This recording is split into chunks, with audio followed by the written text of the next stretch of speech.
The land of Egypt, once a beacon of power and wealth, trembled under the weight of divine judgment. It began in the grand halls of Pharaoh's palace. Terrifying than the last, the Hebrew prophet Moses had returned, not as the prince of Egypt, but as a messenger of an unseen God, one who claimed dominion over all things. Moses and his brother Aaron stood firm, their eyes locked onto the mighty ruler of Egypt. "Let my people go," Moses declared, his voice echoing through the golden chamber. Pharaoh scoffed, "Who is this God of yours that I should obey him?" Thus, the battle between the might of Egypt and the power of the Almighty began, and so descended the 10 plagues, each one more terrifying than the last. Moses and his brother Aaron stood before Pharaoh at the banks of the Nile. Aaron raised his staff, and with a single strike the river convulsed. The once blue waters darkened into crimson, thick as the blood of a slain beast. Fish leaped in agony, only to fall lifeless. The stench of death choked the air, and the people wailed.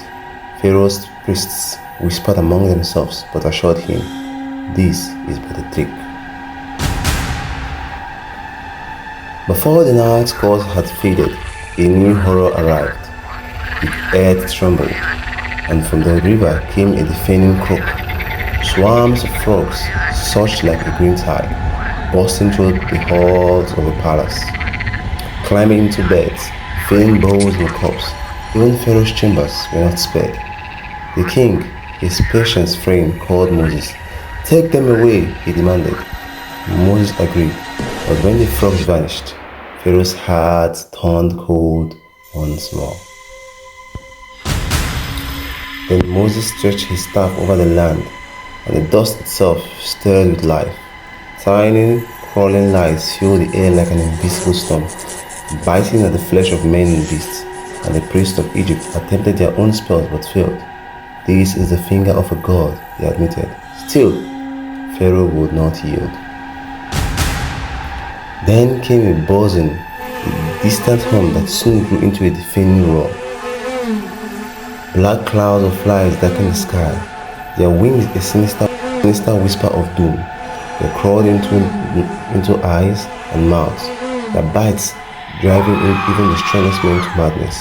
The land of Goshen, home to the Hebrews, remained untouched, a stark warning to Pharaoh.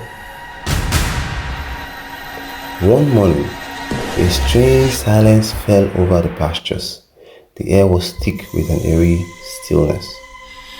Then the wailing began. The mighty oxen, the swift horses, the sacred cattle of Egypt, all lay lifeless.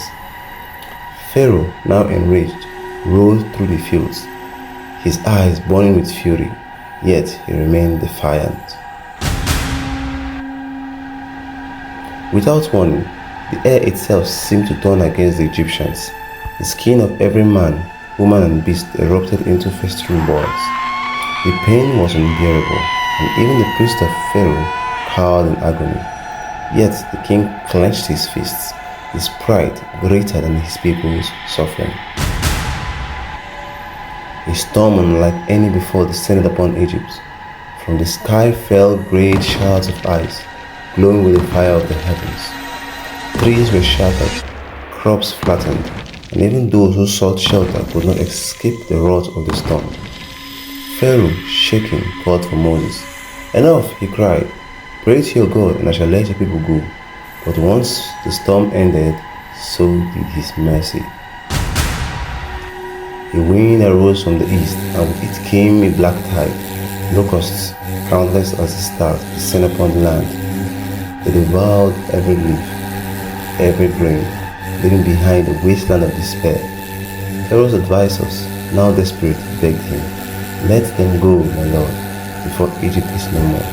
But the king's heart remained hardened. Then an unnatural darkness fell, not a gentle embrace of night, but a smoldering void. It swallowed the sun, the moon, and the stars, leaving only endless blackness. 3 days of suffocating terror. People screamed, but no sound could pierce the thick silence.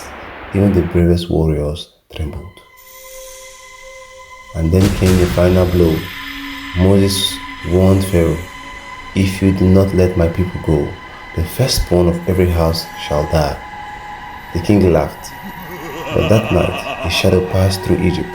The cries of mourning rose like a dreadful chorus. In the palace, Pharaoh's own son lay cold and still.